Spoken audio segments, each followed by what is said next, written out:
I'd like to hand it over to Professor Burnett, who's from the Warburg Institute and is in London right now, where it's a little bit later than here, and is suffering through snow. Is that what I Well, understood? no, we also very cold. No snow, but cold and dry at the moment. Yes, yes. Okay, well, I'm very happy to be with you. I'm sorry not to be with you in person. As you see, we decided that I would be talking about Arabic roots of Western mathematics and cosmology. Um, I don't want to disappoint you, but I won't be talking about the possible Arabic origins of Copernicus's heliocentric system, which is a very interesting but a rather controversial subject. I will be looking at some rather, one might say, more fundamental influences of Arabic learning and Arabic customs and practices on the West. And I will be taking you through the four arts of mathematics, what are in classical and early and medieval times it's called quadrivium. That's arithmetic, geometry, music, and astronomy. Incidentally mentioning some cosmology in respect to astronomy, but this is really based on what started as a classical tradition, a tradition actually discussed by Boethius in the early 6th century, who invented the word quadrivium for the four mathematical sciences, which were contrasted to the three, you could say, sciences of speech. They were called in Latin sermocinales, which were the trivium of logic, dialectic, and rhetoric, which together made the seven liberal arts, and the several liberal arts together constituted philosophy. So what we're dealing with is a secular tradition. It's nothing to do with theology, religious, revealed religion or anything. It's a secular division of science, and it originated in the classical period. It was transmitted both to the West through translations from Greek into Latin, and especially in the East through translations first of all into Syriac, and then from Syriac into Arabic, then directly from Greek into Arabic.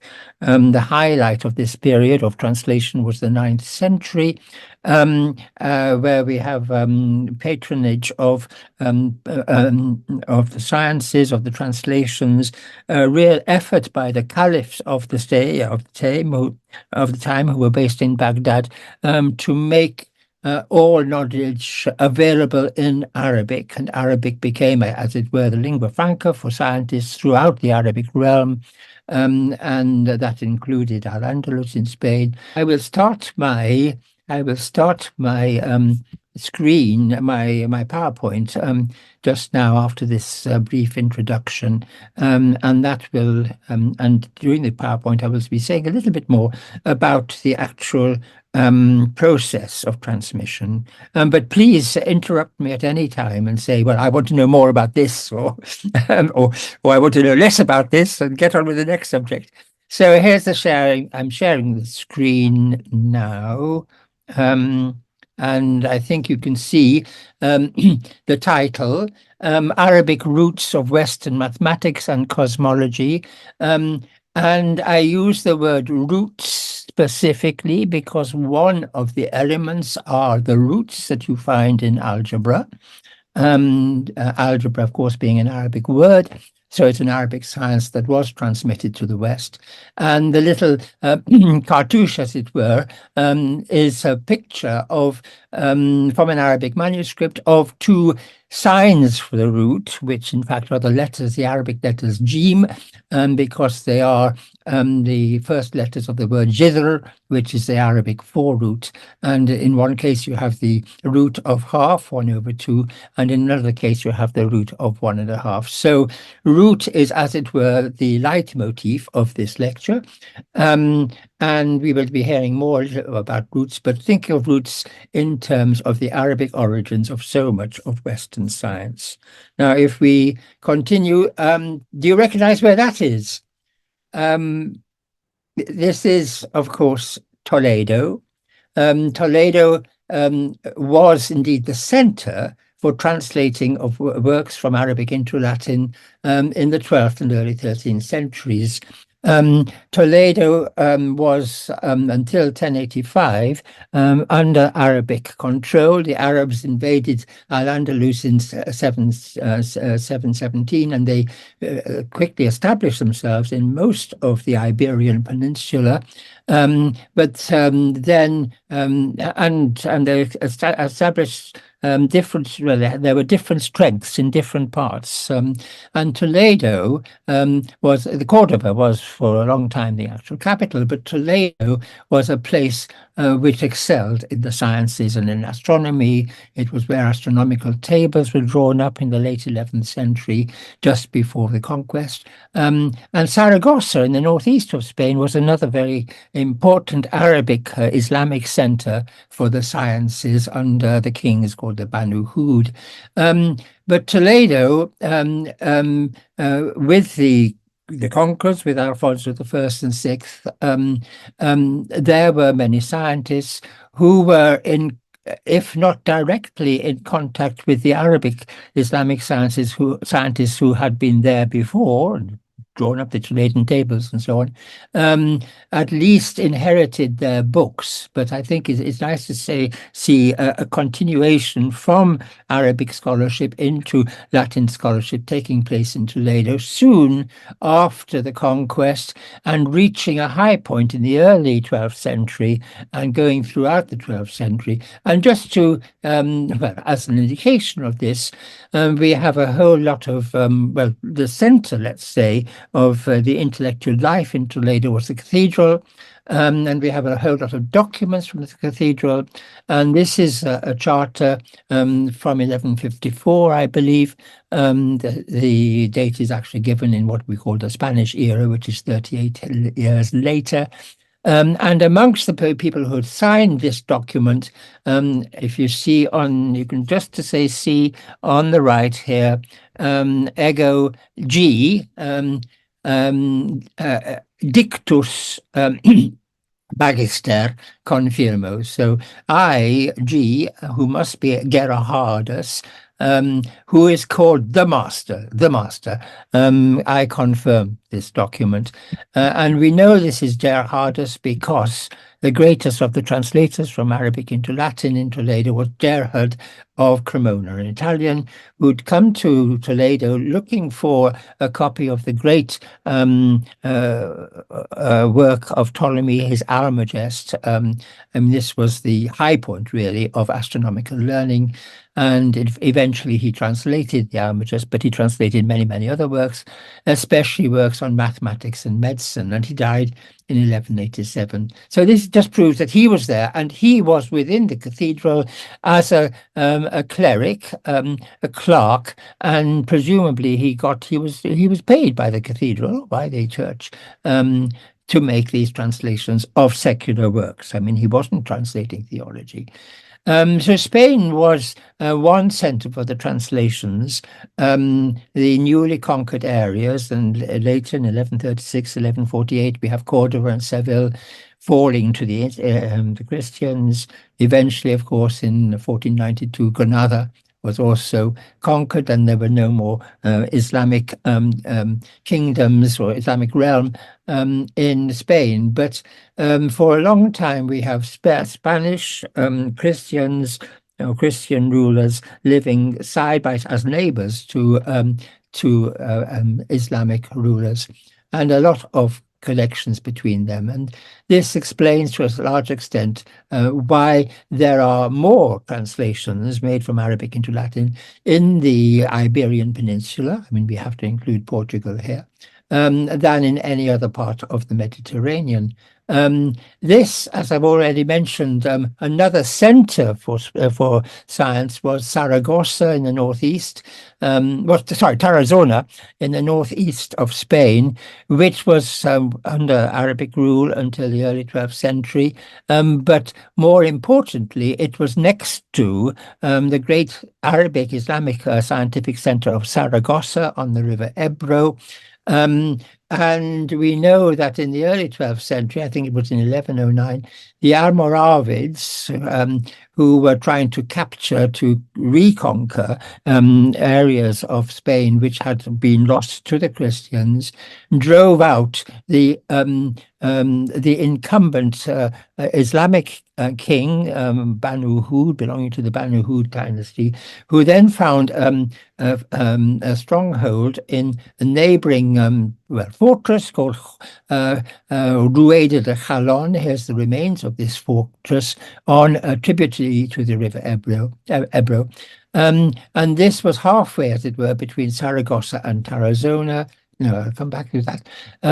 And we know that the bishop of Tarazona, someone called Michael, sent a scholar who was working with him. He was one of his clerks, called Hugo Sanctaliensis, to this stronghold of Chalon, in order to take Arabic manuscripts.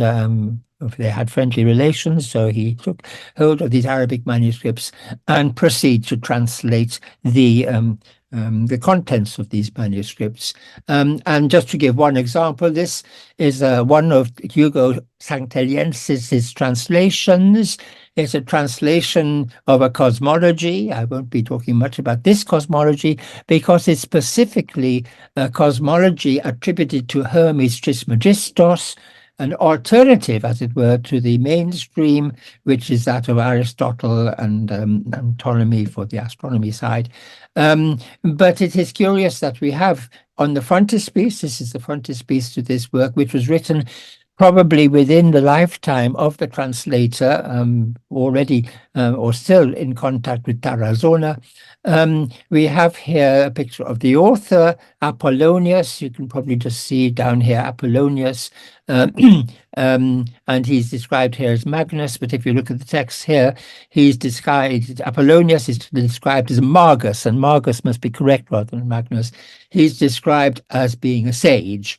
And the work is called On the Secrets of Nature, and it purports to be Apollonius's discovery of a work by Hermes in a tomb of Hermes, Hermes being the same as the Mercury, after which the planet is named. And you can see here in this little cartouche up here, Hermes, who is also called Mercurius, and he's also called Trismegistus, the thrice great. But it's curious that having given potted biographies, as it were, of Hermes, the origin of all this, alleged origin of all this knowledge, and Apollonius, who translates it, who produces it for the general public, we have a schema giving the divisions of science. We haven't got scientia at the top there, but we have other very familiar parts of science. We have theology, we have mathematics, we have physics, we have economics, and we have politics. And then mathematics, as I've already said, was divided into arithmetic, geometry, music, and astronomy. Music is divided into world music, human music, and instrumental music, and so on. So there's a sense here that whatever we have in this book somehow belongs or is part of a general schema of the divisions of science, and such a schema also indicates what other works should be added and what other works should be translated if, as was the case in many of the mathematical sciences, if they were lacking in the Latin tradition. So Uh, are yes, these please, yes. so Pseudo Apollonius and Hermes Trismegistus and Yeah. Apollonius himself, they're all ancient Greek writers, right? I mean, this is Yes, centuries before what was absolutely. Yes, yes. But what I'm saying, if it didn't come across immediately, these are translations from Arabic. But that's why we call it pseudo Apollonius, because we have no evidence that Apollonius, who lived in the first century AD, actually wrote that. actually wrote this. It's the Arabic text, which is called the Sira Khalika. It's got the same name, The Secret of Nature, was probably based on Greek texts, but we haven't found the Greek text. So a lot of these are Latin translations of Arabic writings that Yes, yes, were mm, maybe translations of ancient Greek texts, or yes, could have been elaborations of some other kind on them. But yeah. the Latin writers were passing them on They were passing them on. Yes, yes. in Um, Gerard of Cremona's time, and Gerard of Cremona translating only from Arabic. Hugo Sankteliensis translating only from Arabic. But they obviously knew some Greek, or they knew some Greek literature. In Arabic, in fact, Apollonius is called Barlinus, which is a bit of a corruption of the name. But somehow Hugo realized that Barlinus was Apollonius. He'd heard of Apollonius through hmm. reading. And of course, Hermes, who's called Hermes in Arabic, but he's called Trismegistos, which is the Greek name of the ancient sage, as well as Mercurius. And we can see here, Idio et Hermes Graecae. This is interesting because in Greek he's called Hermes, but in Latin he's called interpres. He's called the interpreter because, which is sermo, which is speech, or interpretatio, hermeneutica, we call it hermenia anyway, because he passes knowledge from God to men. He's the intermediary. So we're dealing very much with the discovery of ancient knowledge, or purportedly ancient knowledge, and um, and a knowledge which encompasses the whole of human knowledge, the giving a man the ability, or a woman, the ability to reach the higher stage which a human being can reach, and come close to God. So it's, Um, I mean, when I'm really interested in this idea that the Latin writers at this time were very interested in sort of digging up, ancient secrets, right, of the Really ancient digging world. up And because Apollonius at the beginning he sees a statue um, of Hermes, and there's a note on the statue, and it says, "Dig underneath me, and you will find something very important." So wow, he finds literally digging up. he finds the dead body of Hermes, and Hermes has got this book. Well, he's got two things. He's got this book, and he's also got another work, a tablet called the Emerald Tablet, which has a much shorter text, which is at the end of this text, in fact, but gives, as it is as it were, the doctrine, the summary of the doctrine taken up by alchemists. Um, all in Arabic, all originally in Arabic. But I'm just uh, having said that Spain is one of the centers. Then, if you go a little bit further east, you have Sicily as another center for the transmission of Arabic learning. But here it's mixed up with Greek because Sicily was very much a place where Greek was spoken, an ancient, well, part of the Byzantine Empire before it was conquered by the Arabs in the 7th century. No, sorry, in the 8th century, and we can still see this is the cathedral of Syracusa, very much a Greek city within Sicily, which is built around a temple dedicated to Athena. You can still see the columns of the ancient temple. And so here we have translations going in all directions, from Arabic to Greek, from Greek into Arabic, from Arabic into Latin, from Greek into Latin. And we know that it was not only a triangular island, Sicily, but also a trilingual island. Um, one indication is this very well-known Cappella Palatina, built in the middle of the 12th century by Roger II, the Norman king. The Normans conquered Sicily from the Arabs in the late 11th century, at about the same time as Alfonso the First and Sixth conquered Toledo from the Muslims. Um, and his chapter, his chapel in Palermo gives indications of the three different ethnic groups.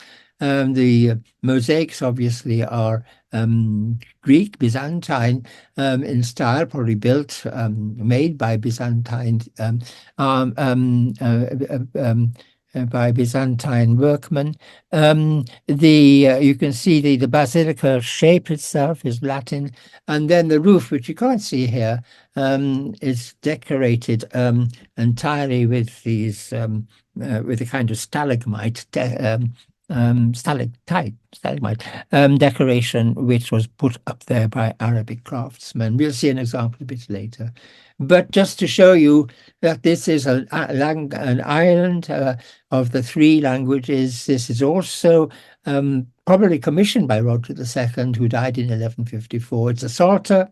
You have, of course, the Arabic on the right, because you read Arabic from right to left. So it's clear that we have to start with the Arabic on the right.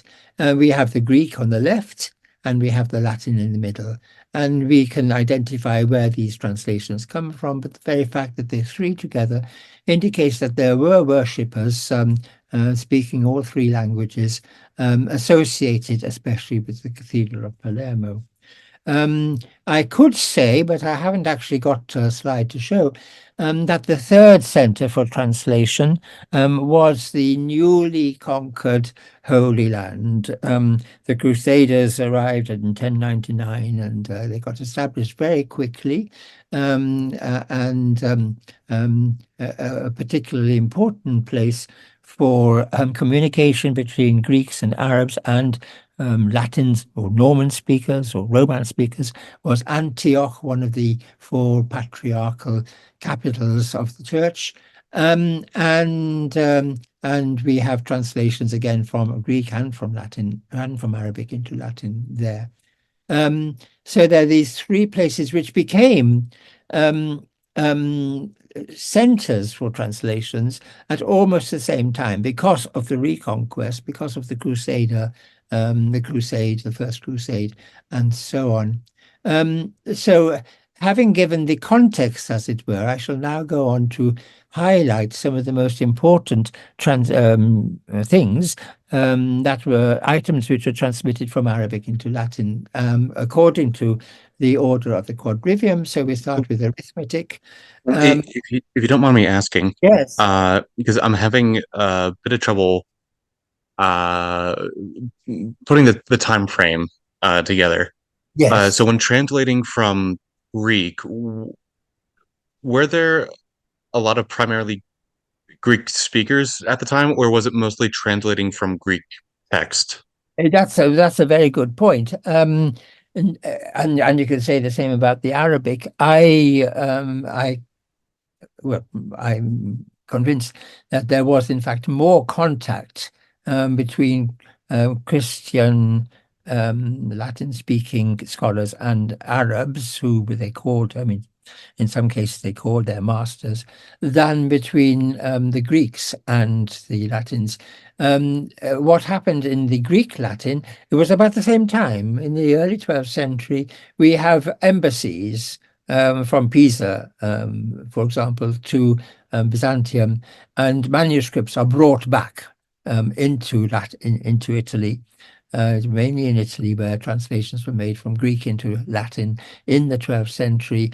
It was only when Byzantium fell to the Muslims in 1453 that there was a significant exodus of Greek scholars to the West, especially to Italy again. And they became teachers, they became scribes of Greek manuscripts, copiers, and so on. And you have contacts. In this period, in the 12th century, there was very little contact between Greeks and Latins. The transmission of knowledge was through manuscripts rather than through people.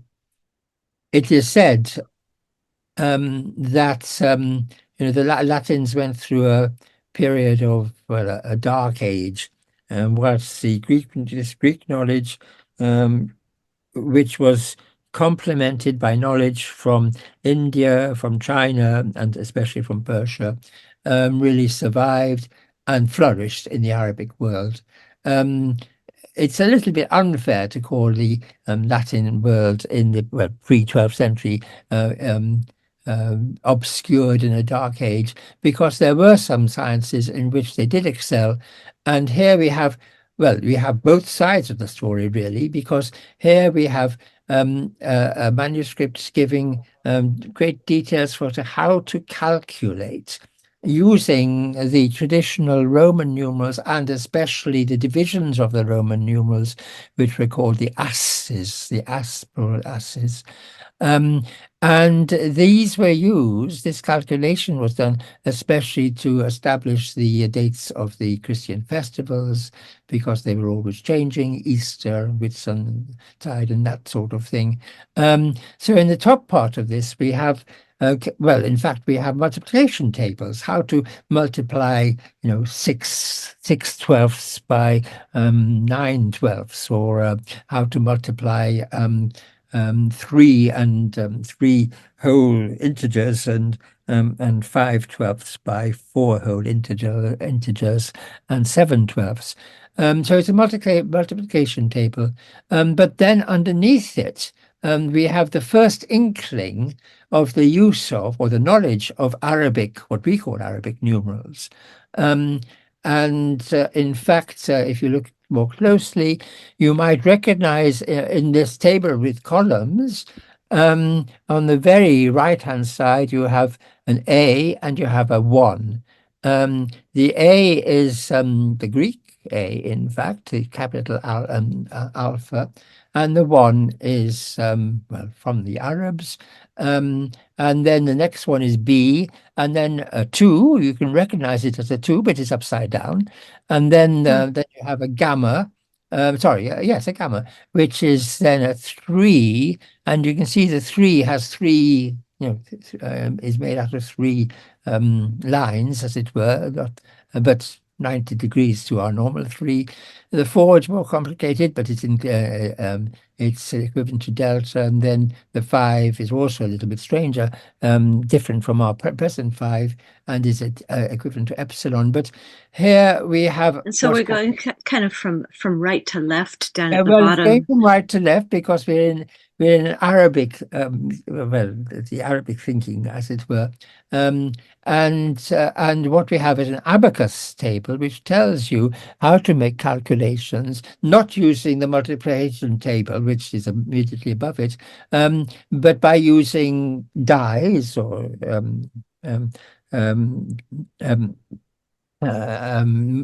little what would you call it? Uh, well,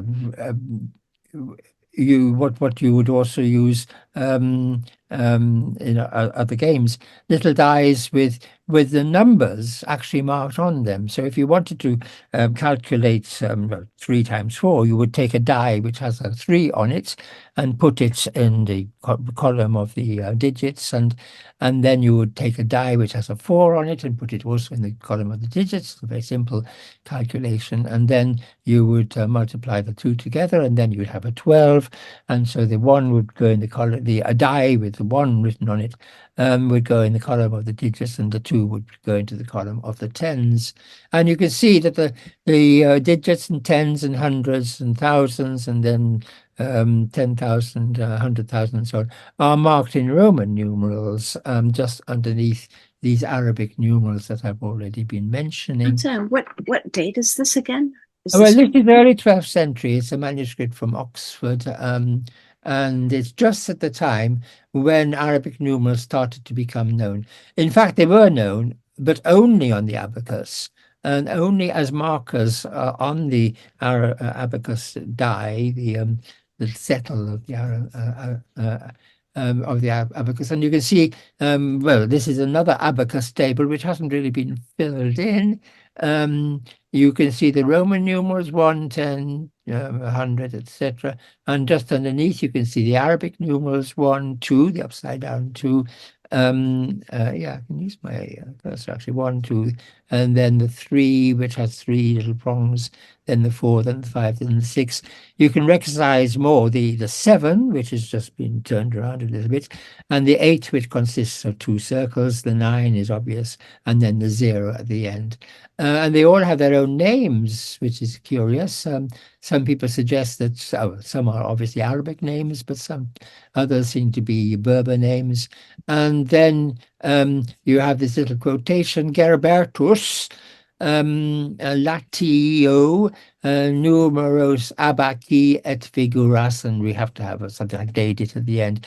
So Gerbus gave the numbers and the figures of the abacus to Latium, to the Latin people. And this is Gerbert d'Aurillac, who lived at the end of the 10th century, where we have a brief flowering, as it were, of mathematics. This is where we have the first indication of the astrolabe brought in from the Arabs, texts in Latin on the astrolabe, and an actual astrolabe, which I'll show you in a moment, made in the 10th century. And then there was a hiatus, as it were. There was no further development. These numbers were associated only with the abacus until the early 12th century. And I'll just give you some indications that what we have are these Arabic numerals. The Arabs took these numerals from the Indians. They were, in fact, Sanskrit symbols, and they were the first symbols to actually have place value. I mean, if you need explanation of that, I mean, it means that you can use the same symbol, but say a 2, in as a unit, as a 10, 100, 1,000. So you can make 2 or 20 or 200 or 2,000 just by moving the place of this single symbol. And on an abacus, of course, you can just leave empty columns as you move the 2 further towards the left. And when you're writing these numbers on paper, you need another symbol to indicate that there are empty places, and this is the symbol for 0, of course. And that's, of course, what Latin numerals didn't have, And what and they why did not this was have, so useful. Other and than just being more concise, they could. it's very useful. It's very much easier to make calculations when you only have a single symbol for a single numeral. I mean, to have XXX for 30, to have LX for 40, and so on. Sorry, for 60. These are very cumbersome. And what is emphasized is that you can make any number up to infinity, or beyond infinity, if you like, just by using 9 symbols plus the 0. The 9 symbols were regarded as being, well, as having significance. The 0 equals nothing, and that was a rather difficult concept to grasp. How can something mean nothing? But it was the place marker when there wasn't one of the 9 numerals. And we have this Arabic work, contemporary with the Latin discovery, as it were, or use of the Hindu. We call them Hindu Arabic numerals from now on because they came from India. They were only very slightly changed in their appearance in the Arabic world, and they were known in Arabic as Indian numerals. And when they were introduced into Latin, they were also called Indian numerals, as we shall see. But here's a book in the 12th century on demonstration and recollection of the art of dust-borne reckoning, because you used a board which was lightly covered with dust, and you did your calculations by using a stylus to make these numerals within the dust, and you could very easily erase the numbers in the process of calculation. And Like so a this, chalkboard. oh yes, Yeah, I was gonna say that's just like a blackboard. like a blackboard. But contemporary to this, of course, people in Europe are using the wax tablet. But I mean, what happens to a wax tablet in North Africa or in Saudi Arabia? It Mhm. melts. So instead of the wax tablet, they had a dust board. Or they had simply a wooden board which scratched the numbers on, or the letters, or the figures. But you can see here already there are 2 kinds of Hindu Arabic numerals. This is more familiar to us. 1, 2, 3, always from the right. 1, 2, 3, 4, 5, 6, 7, 8, 9. This is regarded as being the Eastern forms of the Arabic numerals, which in fact developed into the Arabic numerals used in contemporary, well, which continued to be used in the Arabic world and still very close to the printed Arabic numerals you will find in all Arabic texts. And you have the same author, another series, so the 2 series here. And well, to emphasize this. This is the 12th century, well, early 13th century or late 12th century author from North Africa, and he too has these two sets. He says here, and these are called the gubar forms, and gubar means dust. So this emphasizes the fact that you are drawing them in dust. And these are the Western forms, which are more familiar to us. And then there's also another form, and these are the Eastern forms. And there's some that's rather different. The 8, for example, is simply the reverse of the 7 in the Eastern forms. And the 6 is very different, and the 6 looks very much like the 6 that we use. The 9 here is third and straight. So there are a few little differences.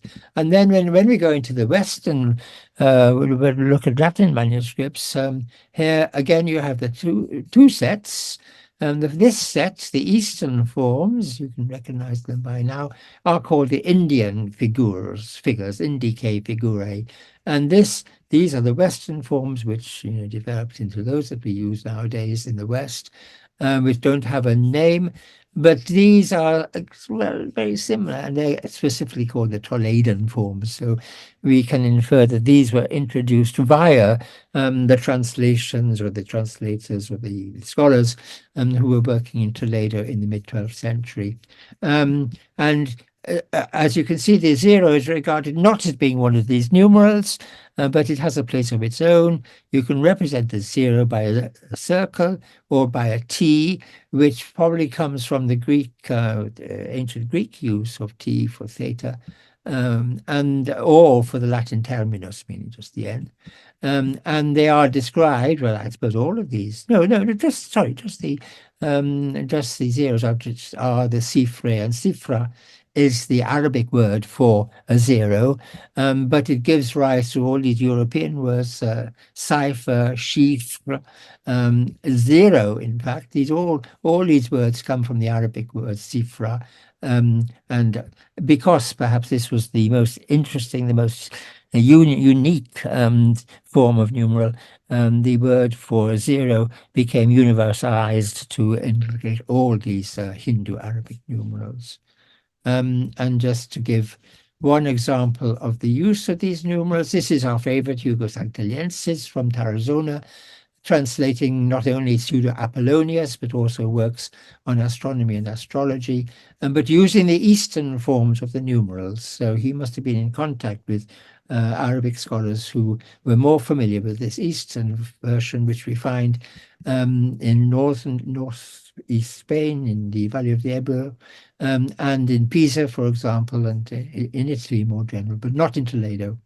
And so this is 137, this is 60, this is 10, this is 40, and so on. So then we have a text written by the great Arabic astronomer, mathematician Al-Khwarizmi in the early 9th century. He introduced Indian ways of calculating the positions of the planets, so astronomical tables. He introduced the Indian way of calculating using the Hindu-Arabic numerals. He also introduced algebra into Arabic, or invented, as it were. No, let's say just introduced. And then one of the earliest Latin works which tell us not only the numerals, which were already on the abacus text, but also how to calculate with them, is by Al-Khwarizmi. And because Al-Khwarizmi was regarded as the inventor almost of this, this kind of text was called the Algorismus, the word coming from Al-Khwarizmi. And this, it begins actually, Dixit Al-Khwarizmus. So Al-Khwarizmus said, and you can see the Western forms of the numerals there.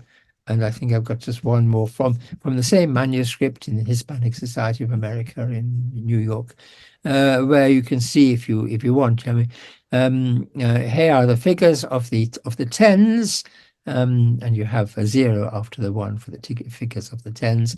And here the figure, sorry, that is a figure for 10 itself. And this is the figure for 20. You have a 2 and a 0, and this for 30, 3 and a 0. And then he goes on to the next the decimal place, and here's the figure for 100 and the figure for 200 and so on. Well, any questions about arithmetic then? Sorry, I've just got a couple of more slides. This is a later Arabic manuscript of algebra. I've already shown you this jither, this root, this sign for the root. But on this side, we have a more complicated thing. Algebra, as you will know, involves an unknown quantity, which is represented by an x, and a square or several squares of that property. And in Arabic, the square is called the mal, which means the riches or the property. And so this is abbreviated to a meme, the Arabic letter for M. And the unknown property is described as the shy, the thing in Arabic. So we have the first letter of shy, which is a sheen, a sh sound, which was represented in Latin, this sh sound, by an X. And that's the origin of our use of X for the unknown.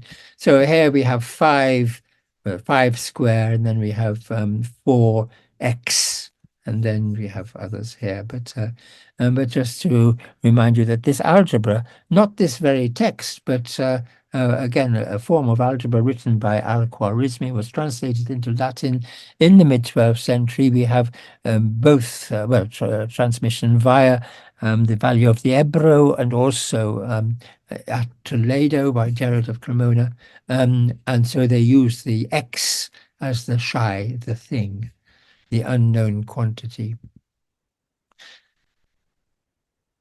I mean, we still use Arabic numerals and call them Arabic numerals, so they really are Hindu Arabic. We talked like for the briefest amount of time about Fibonacci and how he had kind of adapted these. But this is where it's coming from, right? I mean, ultimately. This is 100 years before Fibonacci, of course. Yes, yes. And Fibonacci almost reinvented the Hindu Arabic numerals. He says he picked them up in North Africa, in Bijaya and Al-Bijaya. But in fact, they had been around. He was probably, but certainly his works, his arithmetical works, are far in advance of any of the works that preceded him. So, but are based entirely on Arabic texts, especially someone called Abu Kamil. So with geometry, the great author of works on geometry was, of course, Euclid, and his Elements. And this, strangely enough, just became lost in the West. Just a few, but the first 4 books survived in the West in a Latin translation. Greek, of course, was forgotten, so no one was reading, at least the complete Elements in the West. But the Arabs typically translated the whole of the Elements, twice or even 3 times. And this became the basis of their own geometrical tradition. We have here a book which is called the summary of the chapters, or the books rather, of the book of Euclid. You can recognize Euclides as Euclid. And so this is not exactly Euclid's Elements, but a work derived and very much based on Euclid's Elements. And you can see, well, perhaps you can work out exactly what the theorems what theorems are being demonstrated here. We have the other form of writing numbers in Arabic, which is using the Arabic letters. It's an alphanumerical system. So here you have a kaf and a ha, which means 25, and here we have in red a 26. Sorry, 25 and yes. But then, this Euclid's Elements was translated into Latin, and one might say, one can say, that it is through the Arabic version of the Greek elements that the Latins picked up their geometry again in the 12th century. Several translations, one by Gerard of Cremona, of course, in Toledo, but a couple in the Valley of the Ebro, Herman of Corinthia, and but the pioneer in translating the elements from Arabic was an Englishman called Adelard of Bath, who went to the Crusader states. And in fact, we know that he was in Antioch in the very early 12th century, and that's where he picked up his knowledge and certainly his manuscripts, his Arabic manuscripts of the works that he translated, of which the first in you could say in a curriculum of mathematics was the elements. He translated the elements, and then he went on to translate works on astronomy, and then astrology, and finally magic. But here's a wonderful manuscript from the British Library, which includes texts on all the 7 liberal arts, plus works of Aristotle. And it picks up here Adelard of Bath's, one of his translations of the elements, because he translated, first of all, very literally, and then he adapted his translation for teaching, and making it more coherent and showing especially the connection between one theorem and another. And if we look at the capital,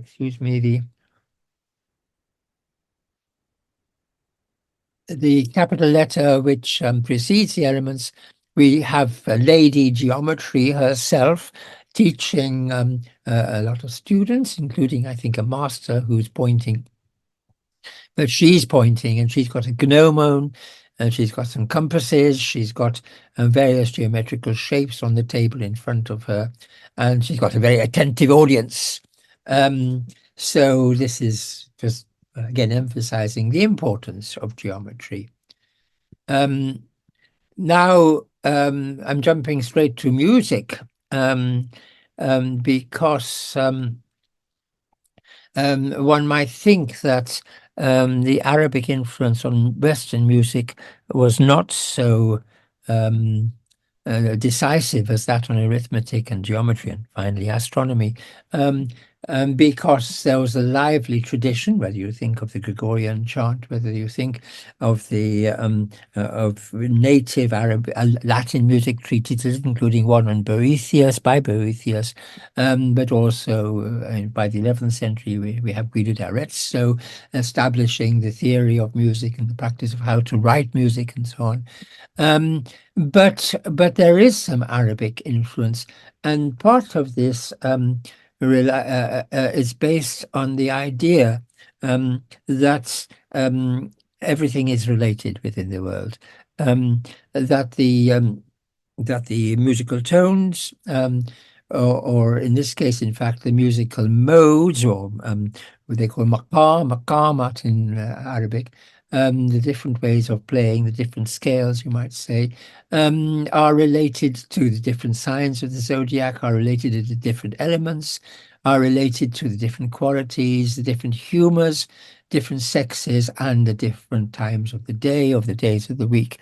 And this is so fundamental to the idea of music in the Arabic world in this period, that you can use music to cure diseases, what you might call music therapy. Because if someone is suffering from an excess of phlegm, cold and humid, then you have to just make sure that you're playing a mode which is hot and dry. And you've got to make sure you're playing it at the right time of day and on the right day to have its maximum effect. And we see, well, I'll just give a little bit more examples of the power of music within the Arabic world. So that I'm sorry, the chart that you were just showing us was like kind of a physician's manual for. It's a physician's manual. Yes, yes. It would have been known to the general public too. I mean, if it's Monday, and if you want to, have the appropriate music for Monday evening. Here it is. It's a mood from Isfahan. Strangely enough, I think that's the only mode named after a place. And there's in Iraq just up there too. But Is this related to the idea of in Indian music, you have ragas at different the parts of the ragas are day? not dissimilar, no. And you have probably the same number of ragas as you have here, but 12 modes, which are more than the different modes you have in the Gregorian chant, for example. But also you can observe whether Cancer is rising or in a conspicuous position in the sky, if as well as making sure it is Monday and so on, just for your own entertainment. Um, the music is enhanced, and the effect is much stronger if it brings together that of the effect of the planet, that the climate, of the time of day, of the warmth. Everything is connected. Everything is connected. So it's not just for for the ill, but also for the well, to preserve them in good health. Um, but just showing a rather amusing picture of a work composed actually in Persian in the 12th century called the Khamsa of Nizami. This is a 12th century copy of this work, but it's Plato, that's Plato, playing the organ. And there's some Western influence in this particular illustration. You can see a sort of Western man painted on the organ case here. But organ has a double meaning, of course. It does mean also the works of logic by Aristotle form the organum, which is the same word. But here he's playing the organ, and the effect of his playing of the organ is that all these wild animals go to sleep. So he must be playing a very calming kind of music, which has an effect on what we call the spirits of these wild animals. The spirits are directly affected and they all go to sleep.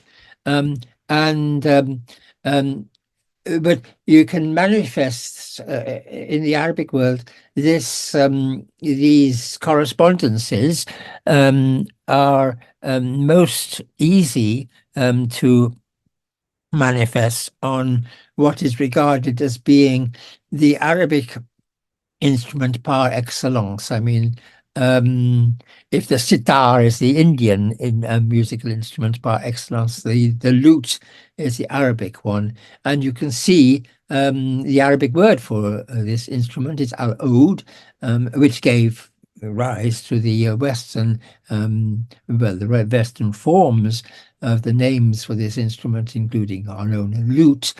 And you can see it, the description, the top is called the Sifa al-Aoud, the description of the lute.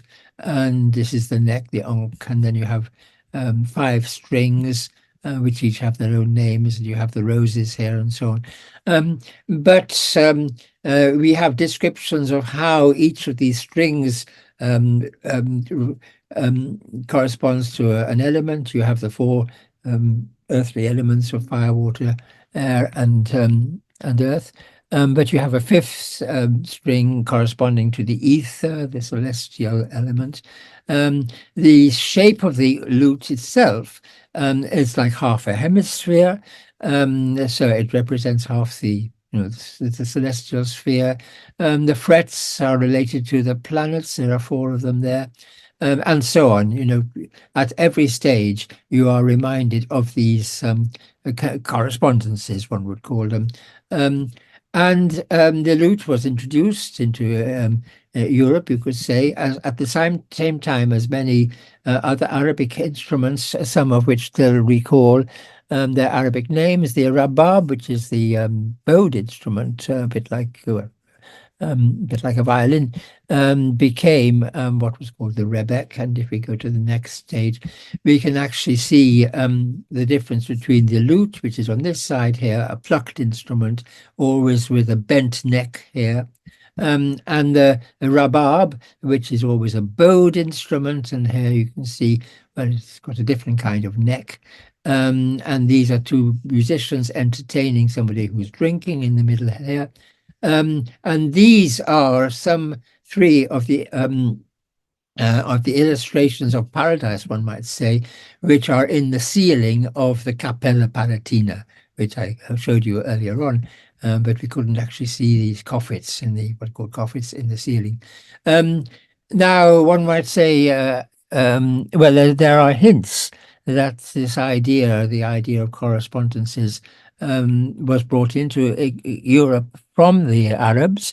Um, and you see examples, for example, in medical works. There's a work which was translated from Arabic in the late 11th century by Constantine the African, called the Viaticum, which means in the Greek and the Arabic. The Arabic was translated both into Greek and Latin. The medical work that you take around with you wherever you go. So it's a work for self-help. Um, and there's a whole section about how to cure psychological diseases. I mean, you might be wandering somewhere in the deserts and you're overwhelmed by grief or by love sickness. And you can read in the Viaticum how you can use musical instruments and particular modes and so on to cure that mental disease, psychological disease. So there are some of this music therapy, as you might call it, passed over to the Latins, and certainly doesn't have, although the Latins were always aware of the power of music, the specific connections between different scales, different elements, different times of day, and that sort of thing, is something which we find at least catalogued, described in a structured way in Arabic before it is in Latin. So that's music. Any questions about music? But we might as well just plunge into astronomy. Astronomy maybe is well, I don't know. It's certainly There's certainly more texts on astronomy that were translated from Arabic into Latin than for any of the other arts of the quadrivium.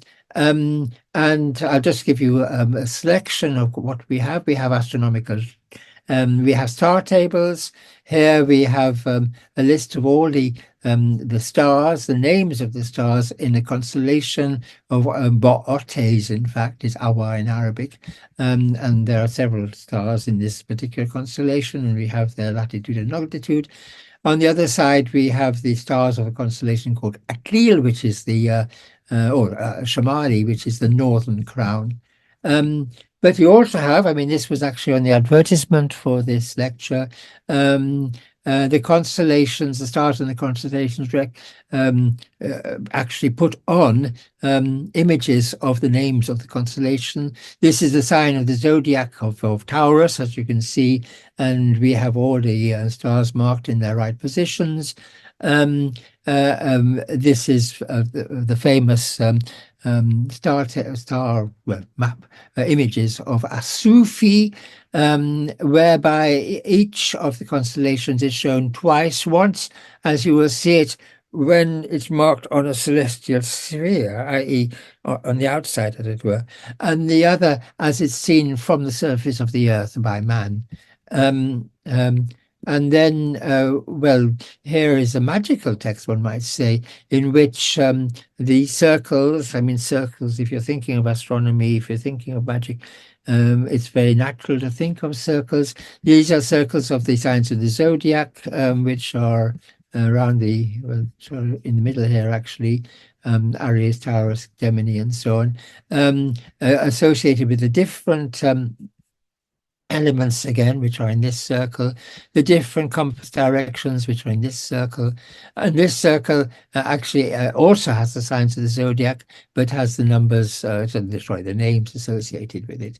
And then if we come to the Latin world, already in the late 10th century, we have, alongside works on the astrolabe, works on astronomy and astrology, indeed, And here we have a list of all the climes, the 7 climes from the equator being the first climb. And the Arabic words transliterated into Latin over the Latin translations here, word for word, which indicates that people were still interested in the original Arabic, and to confirm the Latin translation, as it were, they include the Arabic words, and of course the translation becomes very literal. And here's the famous Carolingian astrolabe, also brought into, well, Catalonia, Barcelona maybe, in the late 10th century, made by an Arabic craftsman, but inscribed with these Latin letters. So it's a mixture. It marks the very point, as it were, whereby an Arabic artifact passes into the hands of a Latin speaker. And here we have the Latin translation by Adelard of Bath of these astronomical tables, of astronomical tables, showing you the positions of the planets at any one time. They show very clearly in the rubric that this is from Arabic. It says the here begins Azij, which is described as the opus or the work of Al-Khwarizmi, famous Al-Khwarizmi, the introducer of Hindu-Arabic numerals, per Adelard and Bartholomew, ex-Arabico sumptus. So he's very proud that he's taken this from the Arabs, and we even have Arabic words, the Al-Hijra for the epoch, and Al-Muharram as the first month of the Arabic year. And strangely enough, the numbers are also in Arabic. But the culmination of this translation of astronomy is the Ptolemy's Almagest, written in the 2nd century AD, translated not into Latin but into Arabic, and translated twice. And this manuscript has the 2 translations together. In fact, we have the earlier translation by someone called Hajjaj in the middle here, and we have the later translation by Ishaq Ibn Hunayn in the margin. And you have a similar thing when it's translated into Latin. Then you have the original translation of Hajjaj, and then in alio in another translation. So this is the Latin of another translation of the same text, and a lot of commentary. And this from the same Melbourne manuscript, you have more examples of this but showing just how interested people were in this great text by Ptolemy. And I think, well, Al-Farghani is another a simplified version of Ptolemy, and this is just to bring us into the Middle Ages, into the Renaissance. Here we have a translation of an edition, but a Latin translation made in the middle of the 7th century. There it is again. And finally, we still have the interest in astronomical tables based on observation of the stars, and this is the tables of Ulugh Beg, made drawn up in the observatory of Samarkand at the beginning of the 15th century, and translated in Oxford by Thomas Hyde in 1665. So I shall just leave it there with this idea that astronomy, above all, remained of interest to the Westerners because of the developments made in the Arabic world. And people could even say, or do even say, I'll just end with this controversial statement, that there are certain paradigms, astronomical paradigms, in the devised by Arabs in the late 16th century, sorry, late 15th, the late 15th century, which were taken up by Copernicus in the early 16th century and inspired him to invent the heliocentric system. So I shall just stop there.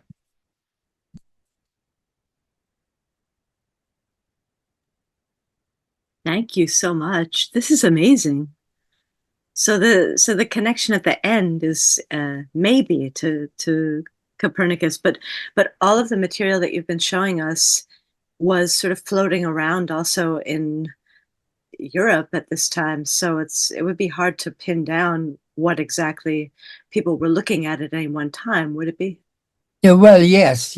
I mean, people who are against the supposition that Copernicus drew from Arabic sources, saying, well, um, astronomy was so firmly established in Europe, partly because of these translations made in the 12th century, that these fine European astronomers were able to develop, new theorems, new paradigms for the planets within their own tradition, rather than by taking more information from elsewhere.